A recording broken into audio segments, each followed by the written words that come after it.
بەڵێ زیاتر گفتوگۆکەین تایبەت بە ئەم هەڵمەتەی کە هەڵمەتی دەستگیرکردنی چالاکوانانە لە زیقار دەستی پێکردووە و خۆپشاندەرانە چیان دەوێت و ئایا مەترسی ئەوە هەیە کە ئەم خۆپشاندانانە بەرفراوانتر ببن و چه ڕێگەچارەیەکیش بۆ کەسانە هەیە کە تاوکو ئێستا دەستگیرکراون هەمووەمانە کۆمەڵە پرسیارن لە میوانمان ئیبراهیم ئەددەهش شرۆڤەکاری سیاسی کە لە زیقارەوە بە ڕێگەی سکایپ لەگەڵمانە شەنوکەویەکەین و گفتوگۆی لەسەرەکەین. ئەم کاتتان باش بەڕێز ئیبراهیم.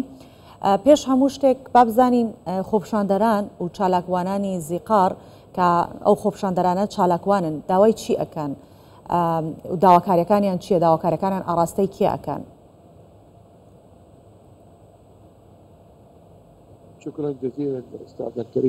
دەم لە کوردستان 24 سڵاو لە ئێوە و بینەرانیشتان بێت. ئەوەی کە پەیوەستە بە ڕووداوەکانی زیقارەوە خوای گەورە دەفەرمێت ئارامتان هەبێت بە ئارامگریەکی جوانەوە. ئەوەی ئێستا پارێزگای زیقاری پێدا دەبڕێت ئاڵنگارێکی زۆر زۆرە دۆخەکە ئاڵۆزە بە تایبەتی دوای ئەو خۆپشاندانانەیدا ناوەندی پارێزگای زیقار و لە شاری ناسریە مڵاو بوونەوە کە خۆپشاندەران داوای هەلدی کار و داوای خزمەتگوزاریان دەکرد. کۆمەڵێکی زۆر خۆپشاندان ئەنجام دران، بەڵام بەداخەوە دامەزراوەکانی حکوومەت داخران خەڵک هاتنە سەر جادە. ئەم ڕۆژارێکی دیکە خۆپشاندان دووبارە دەبێتەوە. خۆپشاندانەکانی ئەم جارە بە خۆشحاڵیەوە هێرشی تیان نیە بۆ سەر دامەزراوەکانی حکوومەت، جادەگرتنی تیان نیە، تەنها لە ناوەندی پارێزگای ناسریە لە ناوچەی عەبوبیە خەڵک کۆ دەبنەوە و داوای مافەکانی خۆیان دەکەن، داوای مافە سروشتیەکانیان دەکەن، داوای ئەوە دەکەن کە هەر کەسێک وەکو هاوڵاتی پێویستێتی لەوانە دامەزراندن کارەبا ئاو کۆمەڵێک شتی دیکە داوا دەکەن ژێرخانی پارێزگاکەیان ئاوەدان بکرێتەوە، داوای پرۆژە دەکەن. ئێمە دەتوانین بڵین کە داواکاری خۆپشاندەرە داواکاریکی ڕەوایە، بەڵام حکوومەت گوێیان لێ ناگرێ. بەداخەوە حکوومەت تاوەکو ئێستا جدیەتێکی پێوە دیار نییە بۆ بەدەمەڵاتنی داواکاری خۆپشاندەرانی پارێزگای ناسریە. لەگەڵ ئەوەشدا کۆمەڵێک فرمان دەرکراوە بۆ دەستگیرکردنی ئەو کەسانی کە خۆپشاندانەکانیان ڕێخستووە. پێشەوەی بینە سەر ئەو فەرمانانەی کە دراوە بۆ دەستگیرکردنی چالاکوانەکان، بەڵام لایەنی حکومی ئاماژە بەوە دەکات کە خۆپشاندەرەکان بە شێوەیەکی سلمی خۆپشاندان ناکەن، بەڵکو دام و دەستگاکان دەچنە سەر دام و دەستگاکان ڕێگە و بانەکان دەشێوێنن ئاگر دەکەنەوە. ئەمەیە هۆکاری دەستگیرکردنەکان یا هۆکاری دیکەی لە پشتەوەیە؟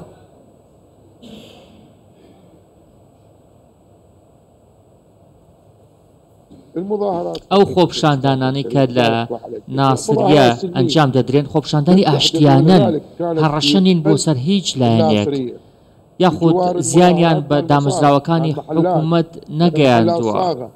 یعنی شوێنەکانیان دیارە، مەیدانەکان دیارە خۆپشاندانان لەکوێ کۆ دەبنەوە، هەمووی ئەمانە دیارن، بەڵام لەگەڵ هەموو ئەمانەشدا دەبینین کە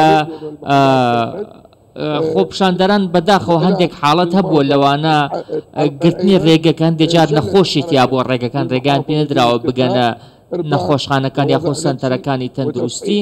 هەندێک کەسیش نیگەران بوون بە خۆپشاندەرانەوە چونکە ڕێگە گیراوە کاریان هەبوو پەلەم بووە، بەڵام بە شێوەیەکی گشتی خۆپشاندانەکان چوارچێوەیەکی ئاشتیانیان هەبووە، چوارچێوەیەکی شەڕەنگێزی و پەلاماردانی دامەزراوەکانیان نەبووە. باشە بەڕێزمە بەست لەم لەم خۆپشاندانانە بۆ ئەوە بێت کە خزمەتگوزاری زیاد بکرێت، دامەزراندن هەبێت و شار و شارۆچکەکانی خواروون ناوەڕاستی عێراق گرنگی زیاتری پێ بدرێت. پێتان وایە ئەم خۆپشاندانانە لە چوارچەوەی زیقارا بمێنێتەوە فراوانتر ئەبێت؟ چونکە لە تەواوی عێراق داوای ئەو جۆرە مەتاڵیبانە ئەکەن.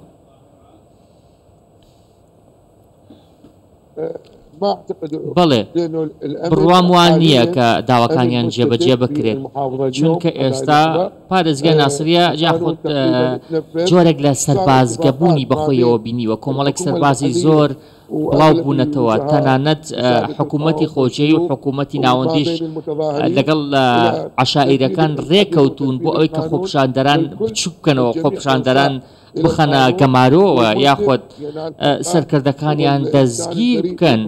کۆمەڵێک کەس هەبوون کە بە بێتاوان دەستگیر کراون کۆمەڵێک کەس هەبوون کە خۆپشاندانەکانیان ڕێخستووە بەڵام یاخود کردداری تێکدەرانیان نەکردووە تاوەکو دەستگیر بکرێن. بەڕێز ئیبراهیم ڕێخەری ئەو خۆپشاندانانە دەستگیرەکرێت یاخو ئەو کەسانش کە بەشدارن لە ناو خۆپشاندانەکان چارە نووسیان چی بۆ تاوەکو ئێستا هیچ بەدواشوونێکتان کردووە؟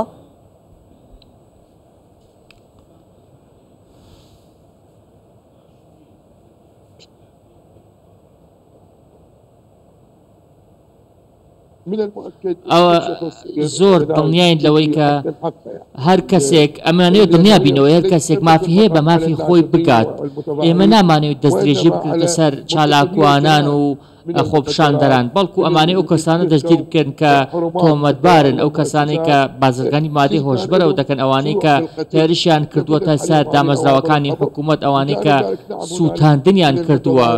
ئێمە داوامان ئەوەیە کە هەموو کەس مافی خۆی بەدەست بهێنێت داوامان سەروەری یاسایە بەڵام داوامان ئەوەیە کە لەلایەکی دیکەشەوە چالاکوانان دەستگیر نەکردن بە شێوەیەکی ڕەمەکی چونکە ئەوانیش کوڕی عێراقن ئەوانیش نەوەی ئەم وڵاتەن هەروەها داوامان ئەوەیە حکوومەت بە هەڵمەتەکانی دەستگیرکردندا بچێتەوە چونکە ئەم پارێزگایەکی ماندووە پارێزگایەکە کە کۆمەڵێکی زۆر ئاستەنگ و ئاڵنگاری بەخۆیەوە بینیوە پارێزگایەکە کە قوربانی زۆر داوە هەڵوێستی زۆر باشیە بووە هیوادارین کە بەو شێوەی مامەڵە لەگەڵ کوڕان و نەوەکانی پارێزگای زیقار نەکرێت.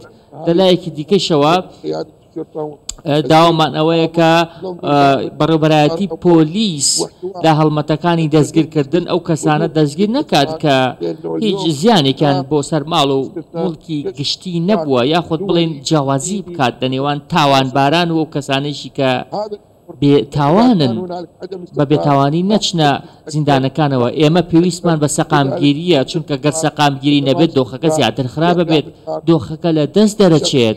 ئێمە وەکو هۆزەکان وەکو پیاوانی عەشایر وەکو چالاکوانان داوامان کردووە کە سەقامگیری پێش هەموو شتێک بگەرێتەوە بۆ پارێزگای زیقار داوای سەپاندنی فەرمانی یاسامان کردووە. داوامان لە لایەنە سیاسیەکان کردووە کە لە ڕێگەی دیپلۆماسیەتەوە کێشەکانیان چارەسەر بکەن گوێ لە خەڵک بگرن پێشێلکاری نەکەن.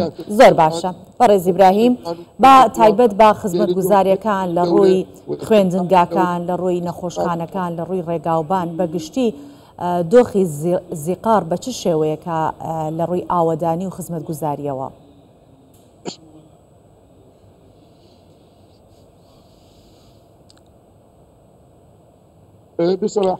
بەش ڕاستی پێ بڵێم کە کۆمەڵێک جانب و بابەتی هەیە ئەم پرسیارەی تۆ بەشێکیان ئەوەیە کە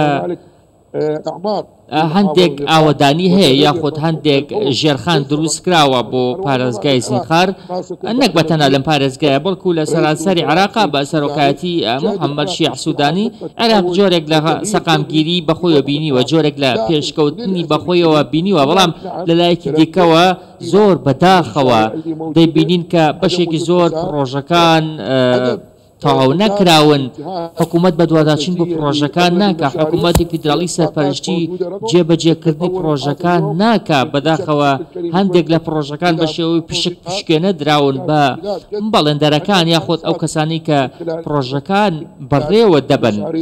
ئێمە کێشەی کەمی خزمەتگوزاریمان هەیە کێشەی کەمی ژێرخانمان هەیە بە تایبەتی پارێزگاکەی بە تایبەتی قەزا و ناحیەکانی دەوروبەری زیقار کێشەیەکی زۆر گەورانەیە کێشەی کەم ئاویانەیە کێشەی کارەبایانەیە کێشەی نەبوونی خزمەتگوزاریانەیە. من ناڵێم خزمەتگوزاری نییە بە تەواوی ئەمە نا خزمەتگوزاری هەیە بەڵام لە ئاست چاوەڕوانی نییە یاخود ئەم پرسیارەی تۆکردن ئەم دوولایەنە دەگرێتەوە.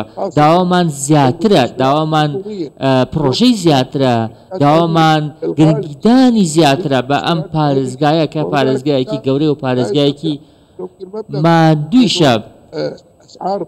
لەلایەکی دیکەوە دەبینین کە نرخی شتومەکیش لەناو پازار تاوەکو پێویست نیە نرخەکان زۆر بەرزن تەنانەت بەشێک لە خەڵکی زیقار هەژارن توانای کڕینی مادە خۆراکیەکان یاخود شتە کرێی خانوویان نییە چونکە نرخەکان زۆر بەرزن.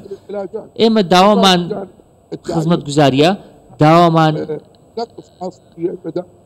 داوامان ئەوەیە کە پرۆژەکان بە پشکێنە نەکرێن، داوای قوتابخانەکەین، داوای پێداویستیەکانی خوێندنەکەین.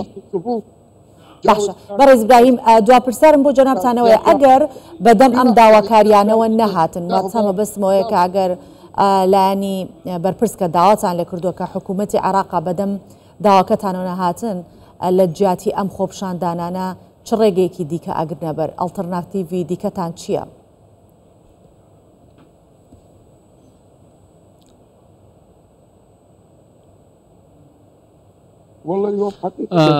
والله ئێمە نزیکەی 20 بۆ 25 ڕۆژە یاخود لە یادی شۆڕشی تشرین نزیک دەبینەوە. هیوادارین کە تەنها ئەوەی ڕوودەدات خۆپشاندانی ئاشتیان نەبێت، هیوادارین پێکدادان ڕوو نەدات.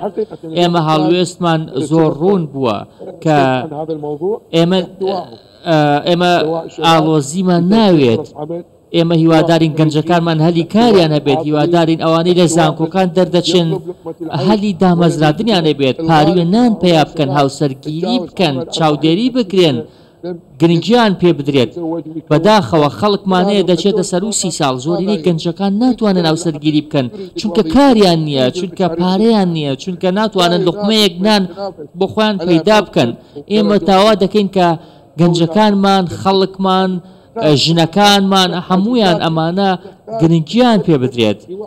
ئێمە پێویستمان بەوەیە کە خۆپشاندانیش دەکەین، خۆپشاندان بە شێوەیەکی هۆشیارانە بکەین، دەست نەبین بۆ مافی خەڵکی تر، دەست نەبین بۆ گرتنی جادا، دەست نەبین بۆ پەلاماردانی ئەو دامەزراوانەی کە خزمەت بە خودی خۆمان دەکەن.